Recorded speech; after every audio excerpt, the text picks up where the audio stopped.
अवतार मेहर बाबा की जय।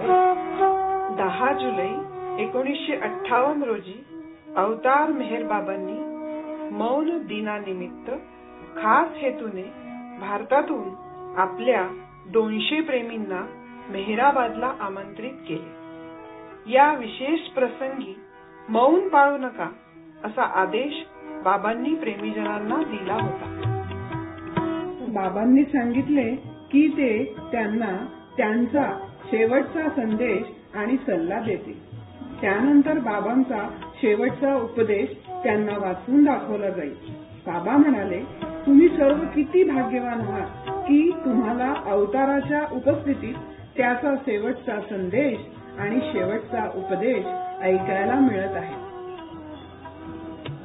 बाबा सांगतात की यानंतर तुम्हाला अवताराचे कोणतेही संदेश आणि उपदेश ऐकावे लागणार नाहीत, म्हणून त्यांचे ऐका।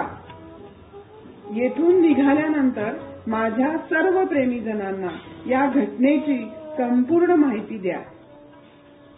बाबा म्हणतात, माझा शेवटचा संदेश दूरवर पसरवा। हा संदेश प्रत्येक व्यक्तीपर्यंत पोहोचवण्याचा प्रयत्न करा, मग कोणी माझ्यावर विश्वास ठेवत असो वा नसो।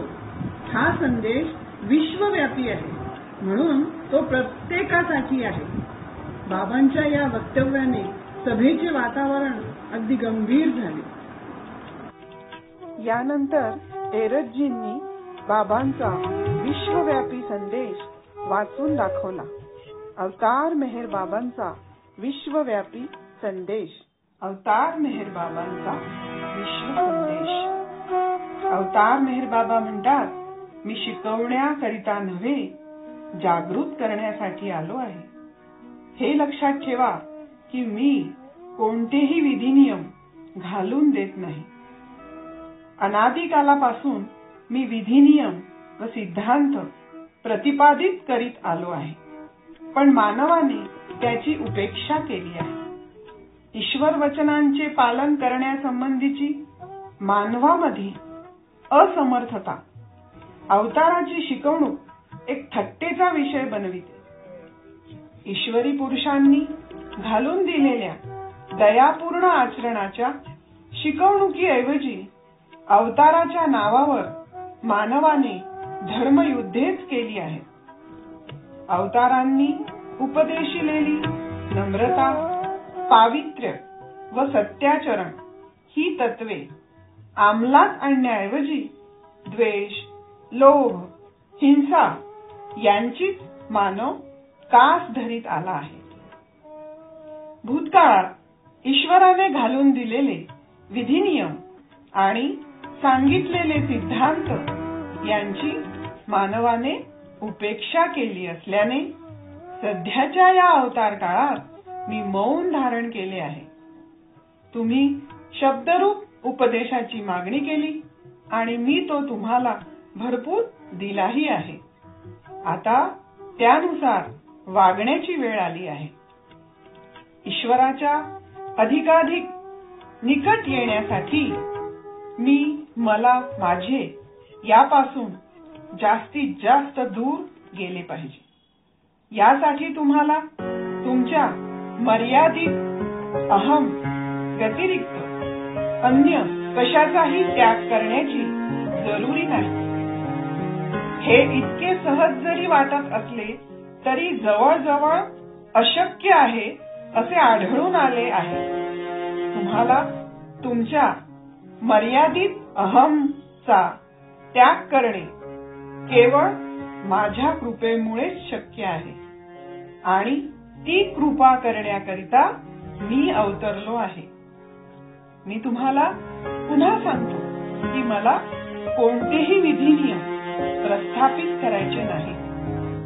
सत्याचा आविष्कार करण्यासाठी मी आलो आहे। सत्य माझ्यापासून प्रसूत होतात लोकांचे दैनंदिन जीवन हे सजीव विधिनियमांचे प्रात्यक्षिक बनेल। माझे अनुच्चारित शब्द लोकांच्या आचरणातून व्यक्त होतील।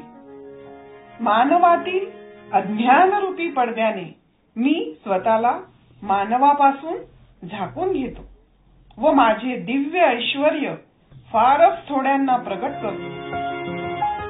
माझा हा अवतार चालू चक्रातील अखेरचा आहे आणि म्हणूनच माझे यावेळेचे प्रकटीकरण सर्वश्रेष्ठ राहील. मी जेव्हा मौन सोडीन तेव्हा अखिल विश्वाला माझ्या शक्तिशाली प्रेमाचा हादरा बसेल.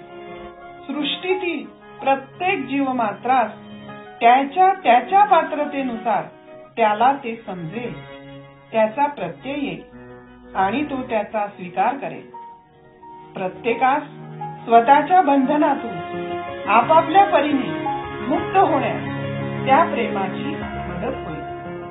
तुम्ही स्वतःवर जितके प्रेम करू शकता त्याही पेक्षा अधिक तुमच्यावर प्रेम करणारा दैवी प्रियतम तो मीच आहे. माझे मौन सोडणे तुम्हाला तुमच्या सत्य स्वरूपाचे ज्ञान होण्यास मदत करेल.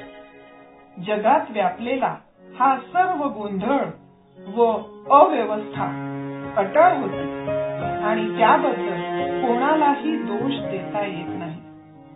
जे घडणार होते ते घडले आहे आणि जे घडणार आहे ते घडेलच.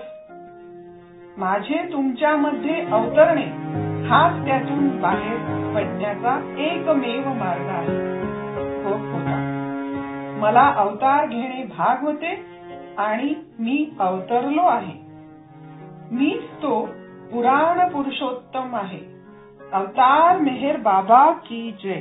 अवतार मेहर बाबा की जय. अवतार मेहर बाबा की जय.